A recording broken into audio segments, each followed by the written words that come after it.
मेरे पति जलेबी लेकर आते थे जिसको मैं बड़े शौक से खा लेती थी, लेकिन उसके बाद मुझे होश नहीं रहता था। सुबह उठती तो कपड़े गीले रहते थे और एक दिन पति की लाई हुई जलेबी मैंने फेंक दी और सोने का बहाना करके सो गई। और फिर जो मेरे साथ मेरे पति ने किया वह सुनकर आपके रोंगटे खड़े हो जाएंगे। शादी की रात पति के कमरे में आने से पहले ही मैंने ब्लैक कलर की शॉर्ट नाइटी पहनी थी कि वह पहली ही नजर में मुझे देखें और अपना दिल हार बैठे। वैसे मैं गांव वाली थी, लेकिन यह नाइटी मुझे मेरी बड़ी बहन ने दी थी जिसकी शादी शहर में हुई थी। उसने ही मुझे पति को काबू करने की कई बातें बताई थी। मेरे पति मोहन कमरे में आए तो मेरा यह नाइट सूट देखकर रुक गए। उनकी नज़र में तो मैं गांव की लड़की थी। मोहन के सामने नाइटी पहनकर मुझे शर्म तो बहुत आ रही थी, लेकिन अब मेरे पति थे और मुझे उनका दिल जीतना था। मैंने हमेशा शादी को लेकर बहुत सपने बुने थे। आज की रात का न जाने कितनी बार सोचा था। मिलन की घड़ी जब सामने आई तो मेरा दिल बुरी तरह धड़क रहा था। मोहन मेरे करीब आए और मोहब्बत से मेरा हाथ थाम के कहने लगे कि तुम बहुत ही सुंदर हो। मोहन के यह शब्द में मुझे नहीं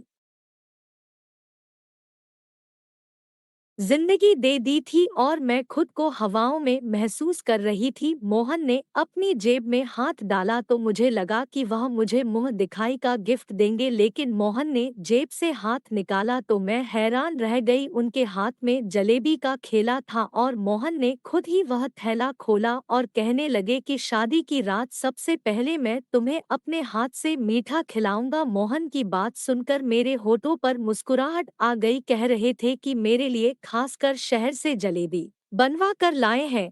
मोहन ने मोहब्बत भरे अंदाज से जलेबी मेरे मुंह में डाली तो मैंने भी खुशी खुशी खा ली। वह बहुत ही स्वादिष्ट थी। मोहन मेरी आंखों में आंखें डालकर मुझसे मोहब्बत भरी बातें करने लगे और मैं न जाने कैसे नींद में खोने लगी। थोड़ी देर बाद मुझे कुछ होश ही ना रहा। सुबह के वक्त मेरी आंख खुली तो घड़ी में पूरे 10 बज रहे थे। मेरे कपड़े गीले थे। मैं हैरान थी कि इस रात के इंतजार में मैंने एक पल गिनकर गुजारा था। उस रात में कैसे सो गई। फिर मुझे मोहन का ख्याल आया, ना जाने वह मेरे बारे में क्या सोच रहे होंगे। कपड़े कैसे गिरे हुए थे, मोहन कमरे में नहीं थे। मैंने तुरंत ही अपने कपड़े बदले और नहा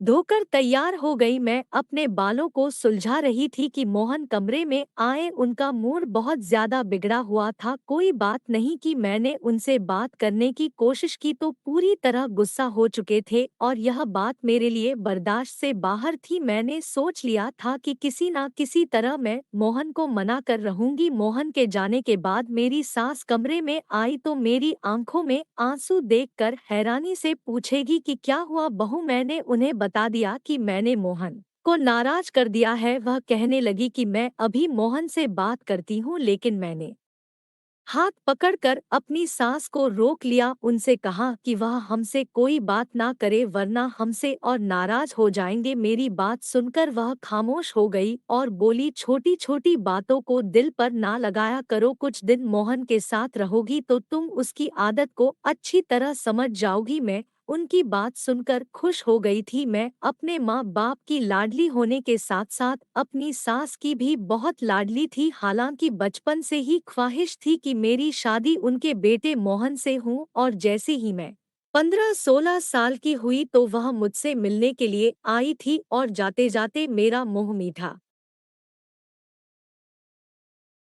करवा कर चली गई। मैं बहुत खुश हूँ क्योंकि वह मुझसे बहुत प्यार करती थी और इसलिए मेरे माँ बाप को भी इस रिश्ते पर कोई एतराज नहीं था। मोहन की शहर में अच्छी नौकरी थी। वह सुबह सवेरे शहर के लिए निकल जाता और रात को ही घर लौटता। उसकी कमाई से ही मेरी सास ने गांव में एक बड़ा सा घर बनवा लिया था। बहुत सालों से मेरी और पैसे प्रति पूछते हैं।